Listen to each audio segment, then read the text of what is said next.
Great salutations, ladies and gentlemen. I'm Tony Torres. This is my co-host Tony Gonzalez. This is TNT Film Review. Let's get into it.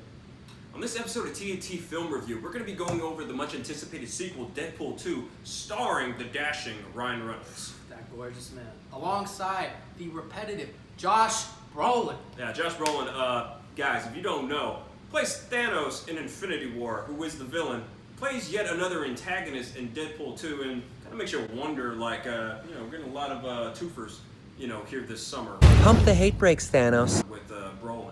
Absolutely ridiculous. I mean, you guys are on track to being the #1 grossing film of all time. And y'all can't spare $1 in the budget to find another villain? This is absurd. Come on, guys. Yeah. Who's in charge? You need to be fired. Come on, bro. Now, in Deadpool 2, we find Wade Wilson, a.k.a. Deadpool, sort of struggling to protect a fellow mutant, this young kid played by actor Julian Dennison, from Josh Brolin's character, Cable. Now, no one knows for sure why Cable's trying to go after this kid, but Deadpool alone is not enough to go ahead and stop the savagery and the attack from Cable, so he assembles his own team known as X-Force to try to, go ahead and even the playing field. My name's Cable. I'm here for the kid. What? The kid? Move or die.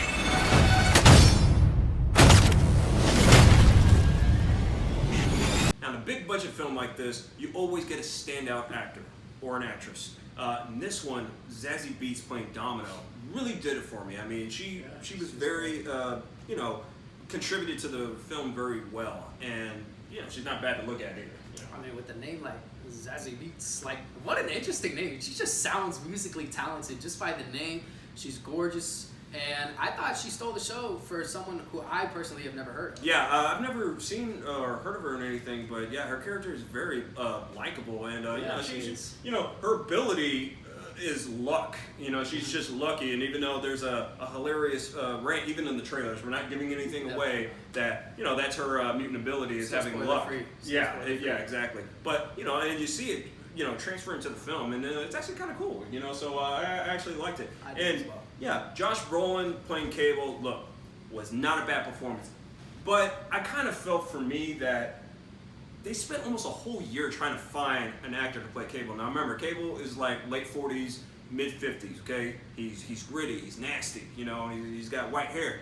So obviously you're thinking about the older actors, you could have thrown in names like Bruce Willis. In fact, if you look on IMDb, Bruce Willis is one of the names that they listed of searching and scouting for. In fact, Brad Pitt essentially was the foremost runner to play Cable. And I'll tell you what, I would have loved to have seen Brad Pitt play Cable. See, Ryan Reynolds, Brad Pitt, that's money right there. That puts people in the theater.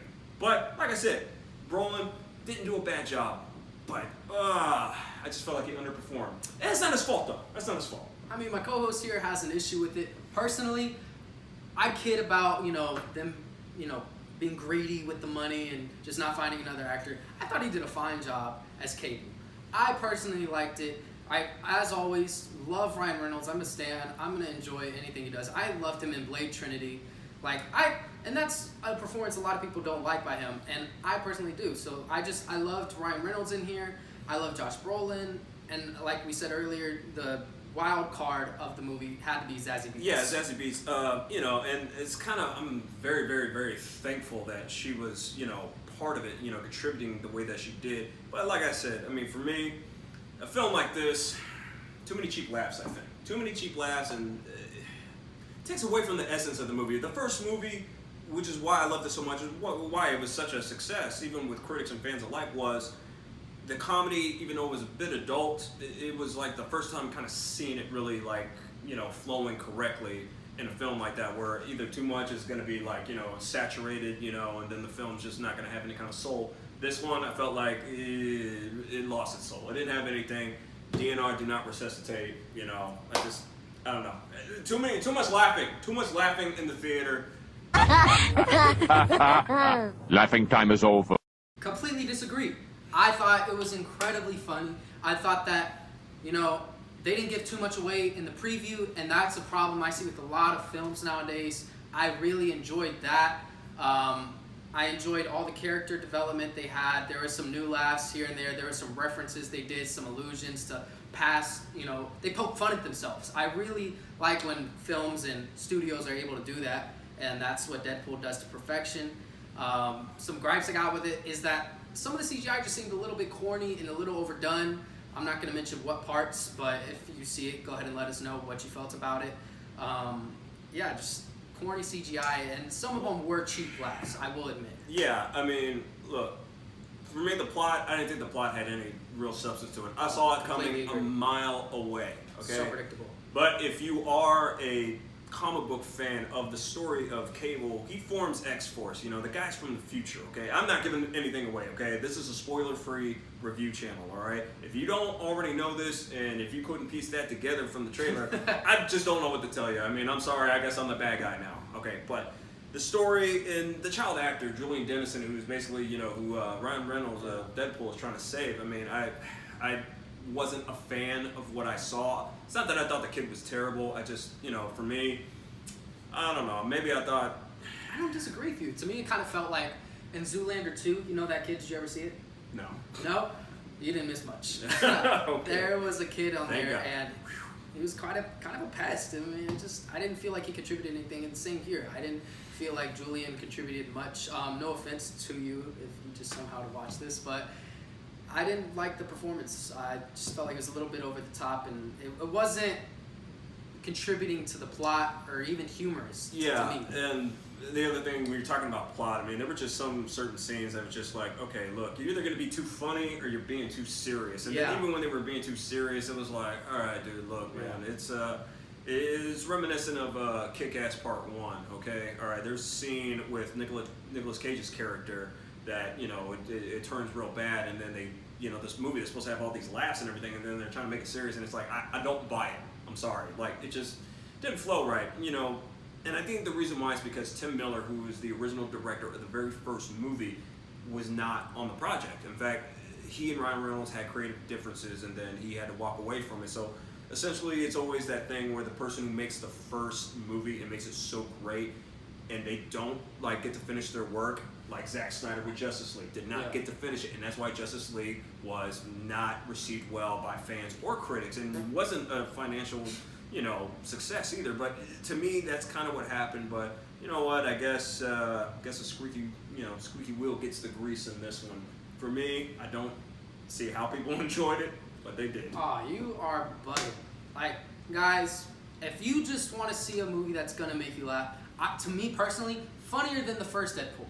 Okay, he, on the other hand, cheap laughs. You're not gonna enjoy it if you see it the second time around. If you want to see something that's gonna make you laugh, you're not going for the plot, guys. You're going to laugh. It's going to make you laugh. Don't take your children.